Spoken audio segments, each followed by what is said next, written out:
Hello, everybody. Today I am here with Elizabeth of ER Marketing. So we're going to have a little bit heavier strategy and ideas for bringing people to our offers and our websites, and especially around using content marketing, blogging. And I love these kind of topics, so I can't wait to hear your insights, Elizabeth. Welcome. Thank you so much for having me.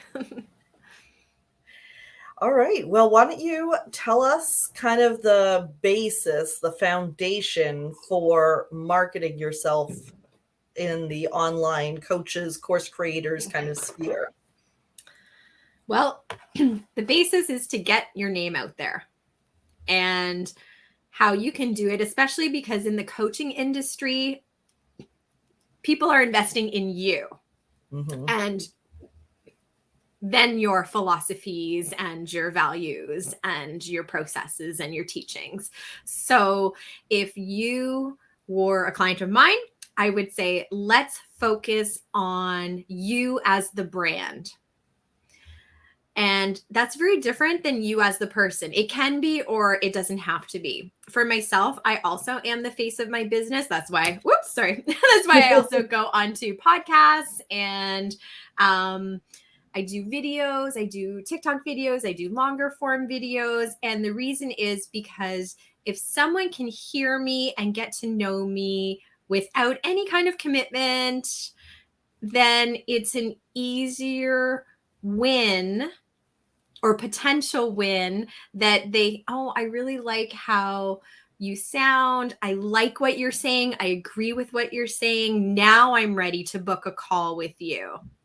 Versus if you have static posts that aren't even of your face, maybe you just have quotes or stock photos, which has its place as well, but people aren't getting to know you. So that's what I would say is a very big consideration for marketing as a personal business. And I'll just give you permission too. You can choose what you share about your personal life and what you don't. It can be very curated and protected because many clients will say, but I don't want to get that intimate with my audience. I'm not that comfortable. Mm-hmm. So you get to choose how much you share, but you can still share who you are in the container of who you are in business.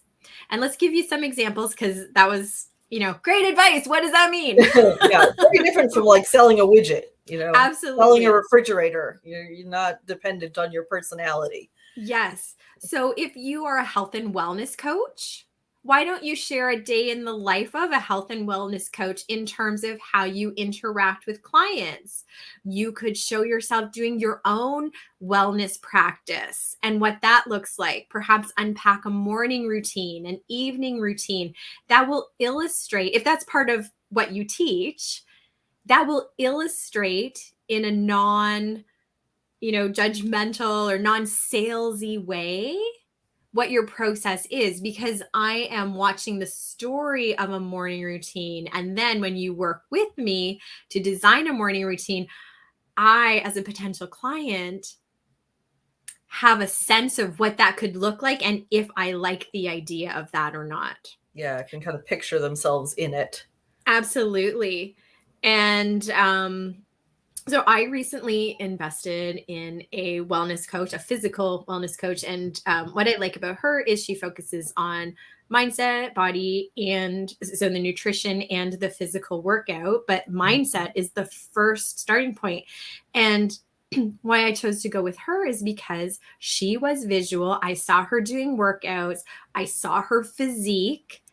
Because let's face it, if I want to look a certain way, I was looking at her before and afters, and all of her befores were women who looked like me, who owned a business. That's how I connected with her, because yes, I can see like she is my demographic. That's why, because it's a very personal, journey, a wellness journey. So I chose her because even in the way she spoke, I felt like she wasn't a drill sergeant, which I don't do well. She was kind but firm. She still had the firmness and the accountability, but she was kind. So different things like that I wouldn't have gotten if I had just seen stock photos. Definitely. Mhm. Do you think it's important for everybody to have a blog? It depends. It depends on what other marketing. Because you're talking about video right now. Video is very Yes. powerful, gets that know, like, and trust. So probably Yes. would you recommend doing like YouTube over a blog on your website if you had to pick one? Let me answer it in reverse order. How I would say is, how do you want to use a blog and why would you want to have a blog? Because I think Mm. that might answer the question in a different way. So if you have your own website, generally what happens is a little bit techy, but not too into the weeds. You should be able to follow me.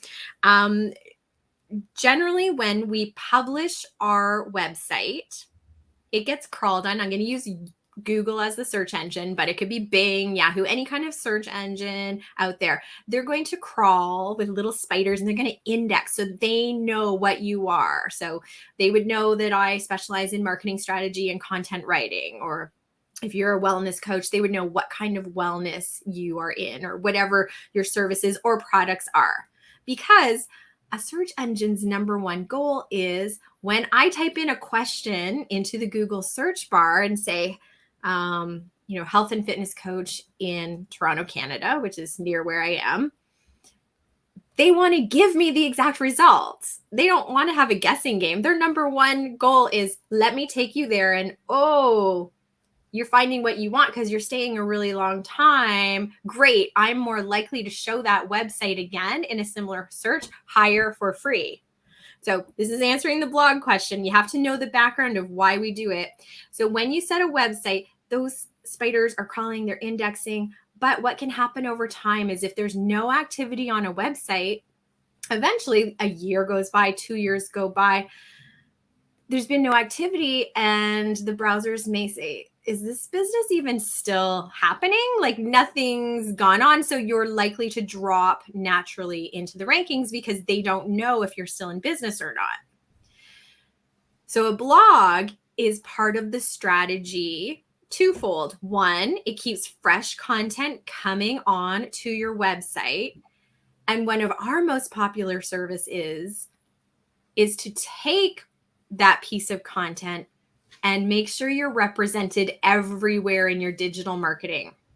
So you create a snippet, or you can embed the entire blog post in an email that gets sent out to your VIPs who are on your list, who have already self-identified. Yes, I want to hear from you. I want to know more about you. There's a strategy. Do you want to have them read the content on its own, or do you want to drive them back to your website? That's up to you how you want to do that. You can also section out the blog post into several smaller bite-size, very focused social media posts. So if you have an intro, 3 main points, and a conclusion, essentially you could have 3 to 5 blog posts, because your first main point is a really bite-sized nugget that you can use as standalone. And you'll have 90% of it written. You may have to, fine tune it for the platform, but you will essentially have your content already thought of. So you're working smarter, not harder as well. You've already come up with the concept, and now you can really do a deep dive. Gotta love repurposing. Yes. Absolutely. You can do standalone quotes from it. From your own post. Mm-hmm. Quote yourself. And yes. And to answer your YouTube question, you can make a long form or short form videos. Same topic as your blog post. Exactly. So, and there's no reason why you can't do this more than once.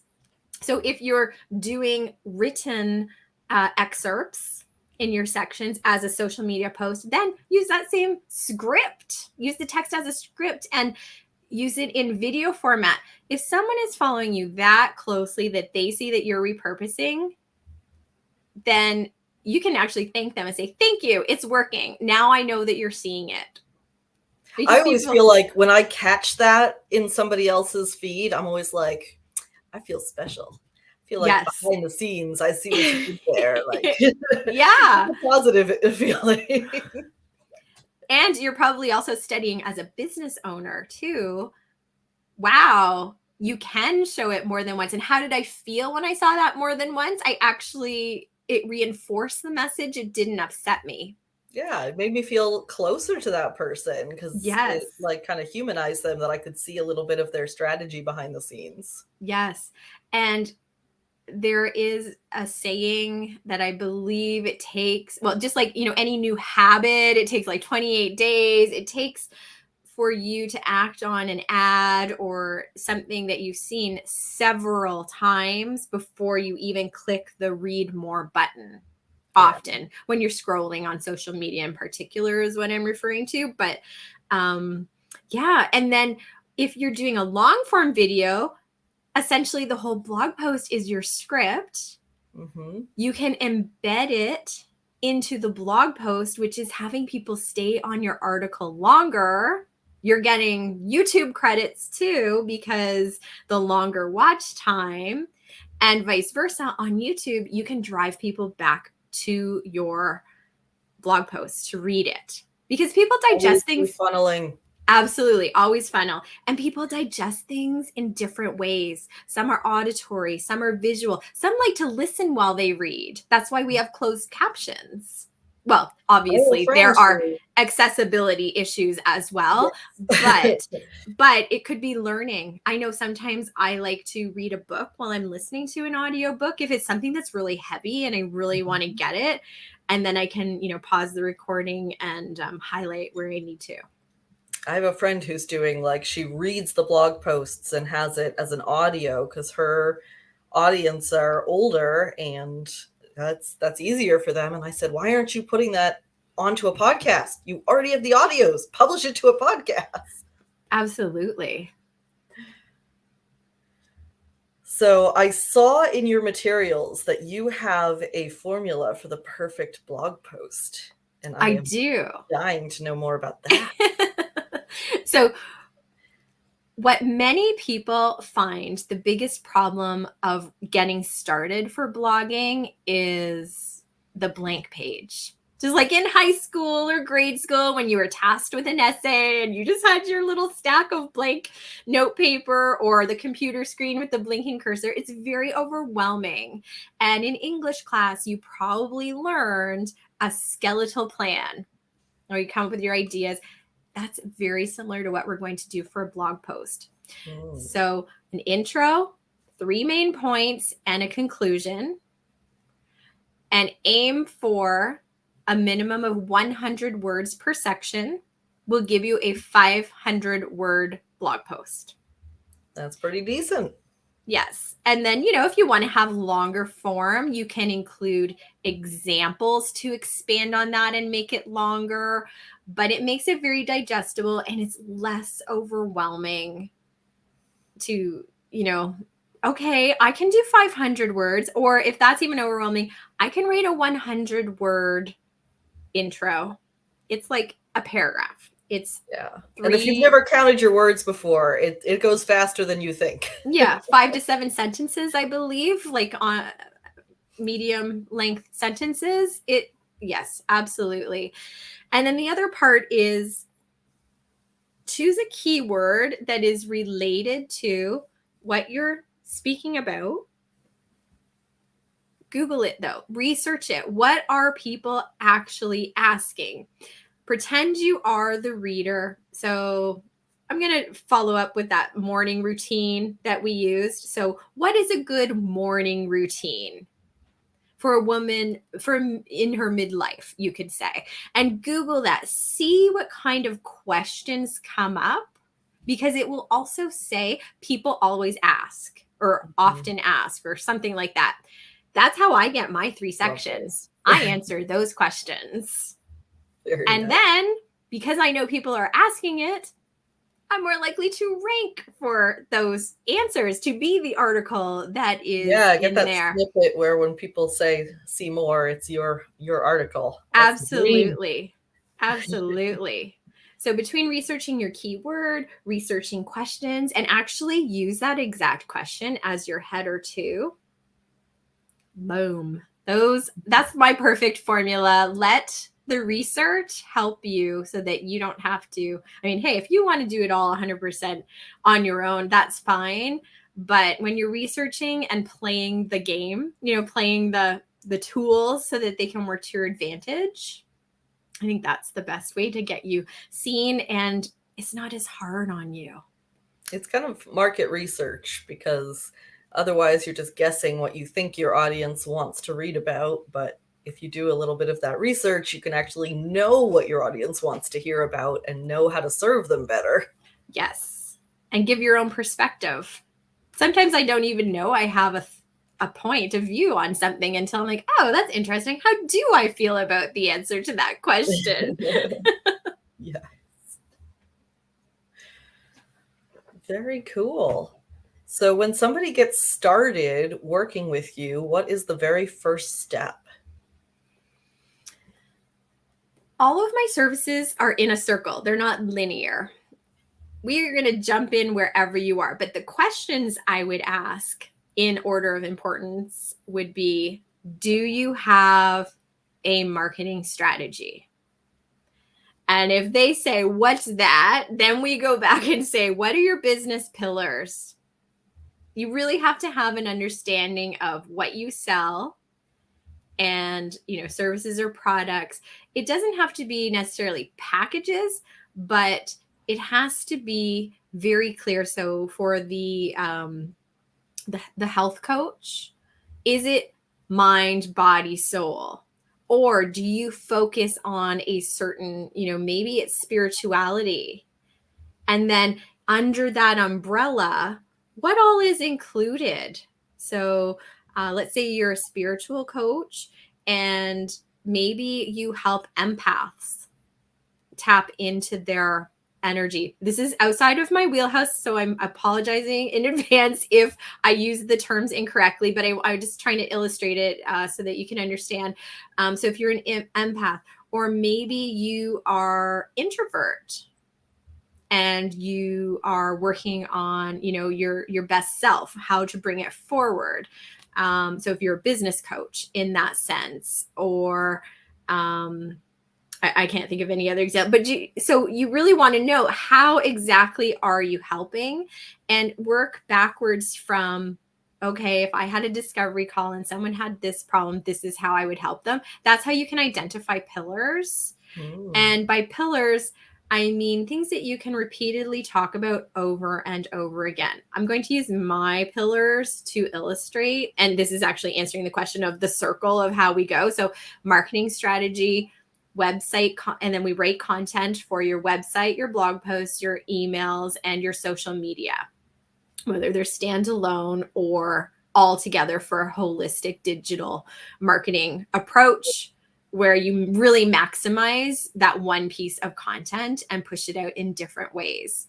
So once you know your pillars, once we have a strategy of where are we going to show up out of those 4 areas, how often are we going to show up on each individual platform? And this is key. A lot of people say, well, should I do 4 times a day? My recommendation is, before you come up with a formula for, how often, what can you manage and be consistent at without rocking in a corner at the end of the week, because you're so overwhelmed. And what did I commit to? Consistency is more important than the quantity. Absolutely. Consistency, and, being gentle with yourself. If you're just starting to blog, aim for 1 a month. Don't want to burn yourself out. Yes. Finish up the year. It's September now. So maybe you do, once a month for the next quarter, the last quarter of the year. And then, hey, okay, maybe you do once a month for the first quarter. You fill that in. That's only 3 blog posts plus 3 blog posts, right? So it's a little bit easier to handle. And then if you say, you know what, I did that in a weekend, because the research, it worked really well for me. I have all my ideas for the next. Sometimes when you're researching, you actually get many different ones that you want to talk about. Then you can consider, okay, I think I can do a second blog post now for the next 6 months and get that out, and then see how that feels, how long that took you. And then, you continue. Do you just build out the rest of the year at 2 times, or do you go back in for a third time a month? Nice. Okay, so marketing strategy. Then I would ask my clients if they have a website, and if not, is it relevant to your business? Not all businesses require a website. I'm a marketing agency, and I did not have a website for the first 2 years of business. Now, I had a very strong networking. Shocking hot take here. I know. I had a very strong network base.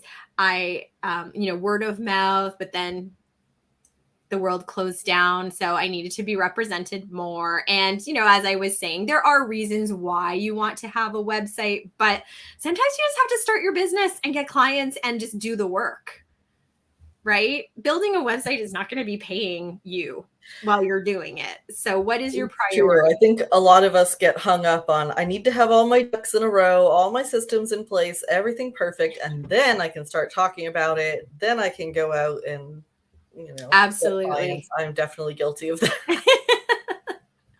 So then finally, after we decide if a website is for you, if yes, we do it. If not, okay, move on. Then what makes sense to do next? Blog posts, social media, emails. How are they going to engage with each other? Are they going to be parallel, individual that are not reusing content? How does that look? What are the metrics of success for your clients? What does success look like when you're doing these things? In terms of, what do you mean? Like if somebody's going to hire you and get content written, what are they aiming to have happen with that content? What would you say is like, this is a wild success, I'm going to make a case study and a testimonial about this? I'll give you it from different perspectives. From me, I identify success with the client by saying, look, we now have a system. You're maximizing your thoughts in many different ways and only investing 1 hour a month because you're just reviewing what we're putting out. So it's more the feeling from the business owner, I would say, is success that way. But in terms of the client success, we don't focus on vanity metrics in terms of, wow, I gained 10,000 followers. No, that's not our goal. Our goal is to reach the right people. So are we showing up on the right hashtags? What are the open rates of emails and the click rates? Mm-hmm. Because that's telling us if people are actually engaging with the content that we're putting out there on social media. So the clicks were for emails, I should clarify.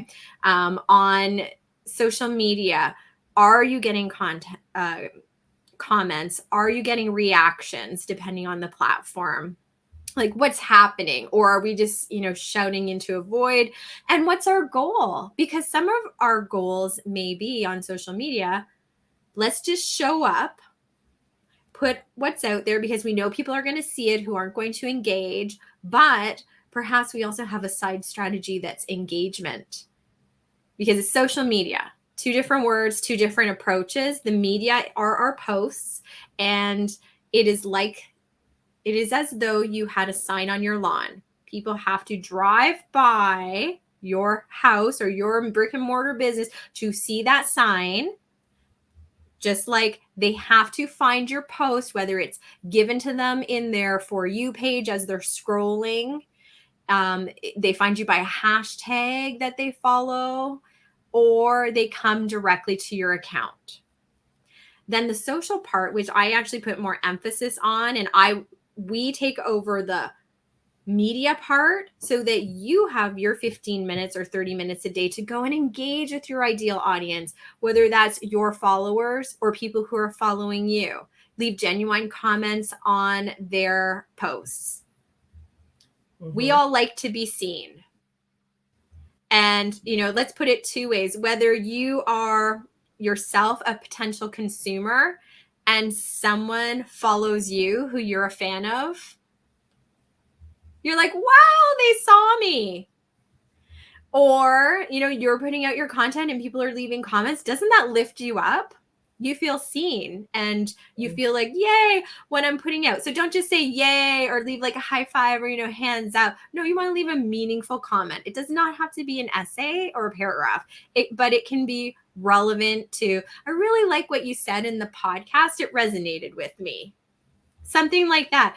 And the goal is to have a little bit of a back and forth in the comments for two reasons. One, when the algorithm sees that you're going back and forth with an account, they're saying, ooh, friends, there's a connection. We're going to show organically all of the posts to each other.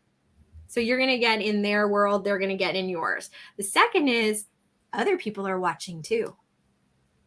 And they might say, I really like what this person is saying. Let me go check out their account. Oh, I'm going to follow them. And then you get a follower that way. So, I mean, we're not doing it with ill intention, but it's just a way for you to be visible in a way that's building your community in naturally and truthfully, I guess is a good word to do that. Because anyways, so that was the social and the media part. The goal is getting discovery calls, but sometimes the goal is just being more visible, having people know who you are on this platform and being seen as a leader or an expert. Being seen. Yes, absolutely. As someone who doesn't just post and ghost. You're not the used salesman on the corner saying, buy my car, buy my car. No, you're in a networking event saying, hi, I'm Elizabeth. What do you do? Tell me more.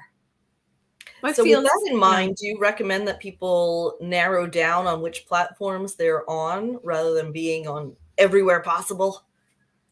I do. And there are some of us who are more advanced and some of us who are just starting out. And you've probably heard this before. Master one, or let me use myself as an example. So I'm a bit of a more advanced user. But let's talk about my goals. My goals are to be visible. I don't really care about the followers. You're going to, see on mine, like I have almost 3,000 followers on Instagram, which isn't huge. It's not poor, but yeah, it's okay. I think I have over 1,000 connections on LinkedIn. Twitter, I don't even know what's happening on Twitter, but some of them, I feel as a marketing agency, I should be present on all of them, because if someone's looking for me and they're like, you're a marketing agency and you're not even halfway on anything. So I'm present. So how I use my content is I show up on some of them by doing what we said. I post and I don't really engage, but other ones that I have had very good connections and very good conversions on, that's when I'm doing my engagement strategy, interacting. So, LinkedIn, if you're a health and wellness coach and you're helping business owners who are totally stressed out, you best be on LinkedIn. But does that mean that you can't, post what you put on LinkedIn to some of the other ones? No, you absolutely can. Just don't, I guess, put all of your effort into, oh my gosh, I have to engage on Twitter and on Pinterest and on LinkedIn and TikTok and Instagram. You're just gonna it's okay to post and work on your second tier channels. Well, focus on if you feel you need to have a presence. I still check in. If someone comments, I comment right away. I have the notifications, but I'm not investing my 30 minutes a day of actively searching for my ideal client and engaging with them. I only do that on 2 platforms. Okay, that makes sense. Well, we're going to wrap things up. Do you have any last tidbits of advice that you would like to impart? I would. We talked a lot about the details of it, but not about the feeling of it, because I know that social media can get very overwhelming. And, especially if you don't know where to start, my advice would be have fun with it. It's social media. It's a fun place to be. It doesn't have to be serious. Try things out. If it doesn't work, the worst thing, imagine your worst case scenario, you can delete. you can delete it. Or, good point. Never think people will see you as a human who's trying out new things, and you come on and you say afterwards, you know what? I tried that. It was a horrible flop. Put this in my, blooper reel, and we're going to try again. This is actually what I meant. And I feel that's a little bit of a contrarian way of people will react positively or negatively to what you put out. But you want that. You want to have a little bit of disruption. You want to have what they're saying doesn't make sense. I did a TikTok, and how it came out, I was talking about, I'm from Canada, and I was talking about Canada being Toronto, I think, is the 5th largest city in Europe. But then, so my translation, what I was trying to say was it's the 5th largest city in comparison to all of the European cities. It didn't come across that way. So people, though, they paid attention. Talk about engagement. Yes, because they're like, I don't think that, whatever is in Europe. Am I wrong? Have I been looking at maps wrong? Is Toronto in Europe? But I was like, yay, people are listening. Thank you for correcting me. And I did put a comment and saying, okay, I appreciate you guys are so good. You're right on the ball. I actually meant in comparison. It didn't come across in the video. Mea culpa. Like, thank you so much. And I responded to their comments and said, you're right. That's actually not how I meant it to come across. Good on you for catching it. Being human, I definitely think in this day and age, nobody wants the stuffy, like cardboard cutout, ultra professional all the time. They want to know you and see that you are vulnerable sometimes. Yeah. Case in point, why Instagram has stopped their curated photos, and now they're trying to be. So if anyone follows, Instagram Reels versus TikTok is a very forgiving place in terms of you can be creative, you can try things out. The audience is ready. It's like an indie creative place, right? Where you can just be you. And to the point where when celebrities go on there, they almost get booed off of the platform, because they're like, no, this is our place to be real. We don't want your curated, professional cameras and experience. We want to be us. Versus Instagram Reels, even they are pretty curated still in comparison to the, I'm putting on my makeup and talking to you about marketing. Yeah.